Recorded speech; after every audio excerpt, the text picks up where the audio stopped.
My husband abandoned me when I was about to give birth and chose to be with his mother. Now he's livid because I made another man fill his role. Last month, my wife called me in a frenzy telling me that her water broke and that she was going into labor. This was incredibly shocking to both of us because she was still early on in the pregnancy. The problem with this is that I was already on the road, about 30 minutes away tending to my mother, who had just called to tell me that she was in an accident. Not a significant one, but it still shook her up. I told my wife to call an ambulance because I would not be turning around to drive her to the hospital and witness her birth. She yelled, cursed, cried, and screamed at me through the phone while I tried to calm her by telling her to call my sister if she didn't want to call an ambulance since my sister only lives 20 to 25 minutes away. After this, she went silent and hung up and I didn't hear from her for about 1 hour and a half. I checked my phone for the first time since getting to my mother, and my sister sent me a video of my wife actively giving birth while holding her male friend's hand the way women squeeze their husband's hands for comfort during labor. My sister immediately followed up the video with a text that said, "When are you going to get here?" I ignored this text and asked her if she's the one who drove my wife to the hospital and she responded no. I asked her who did and she informed me that it was my wife's male friend, who lives only 10 minutes away, who drove her and was getting his hand squeezed by my wife. I ended up just asking my sister for the full story while I drove my mother back to her home since everything was sorted with the accident. Long story short, instead of calling my sister or an ambulance, my wife called her male friend that I've always unliked but never informed my wife. I told my sister to get on FaceTime with me, but not to make it obvious to anyone else in the delivery room, and I would stay silent on the other end. During the call,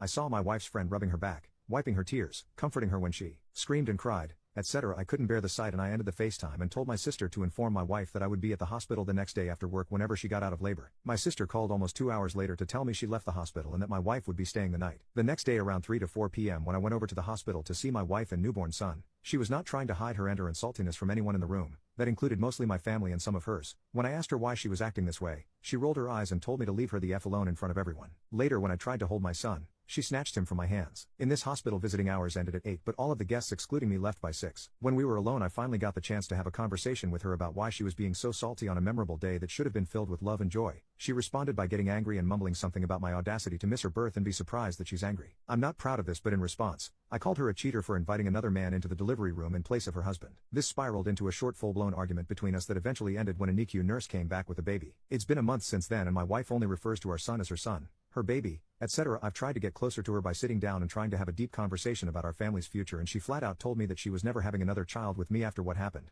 which deeply hurt me. Last week I heard my wife on the phone talking about who would be godfathers and mothers to our son. She told whoever was on the other end that she would be choosing the male friend as godfather because he was there for me when Richard couldn't care less. This post is all over the place, but let me know if I overreacted in the argument when I saw her in the delivery room after she gave birth, or if anyone knows how to fix my marriage and family.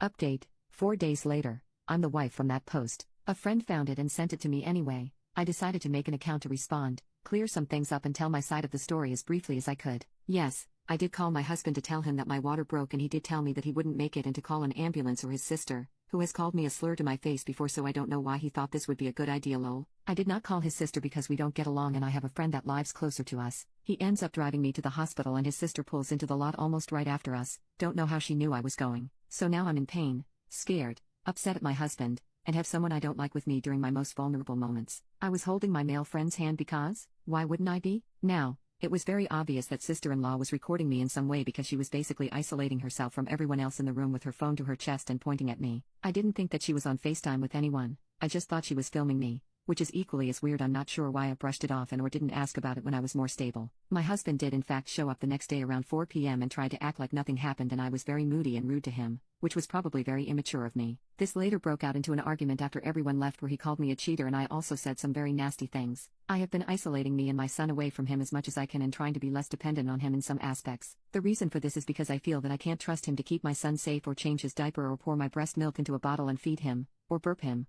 or basically do anything for my son at all. I and my son are indeed financially dependent on my husband like he has stated before, and because of this fact I cannot divorce him, not now at least, because I do not have any support system or family that lives near us to help me and my son, and I am still in school. I know staying for the kids isn't healthy, but my family has recommended for me to stay for the sake of my schooling and my son's happiness. My husband had stated many times that he was apologized, but these quote apologies were just along the lines of "I'm sorry, will you stop being angry now?" No, I am not sleeping with the male friend. We've been friends since 2nd grade and there's never been anything romantic or intimate between us.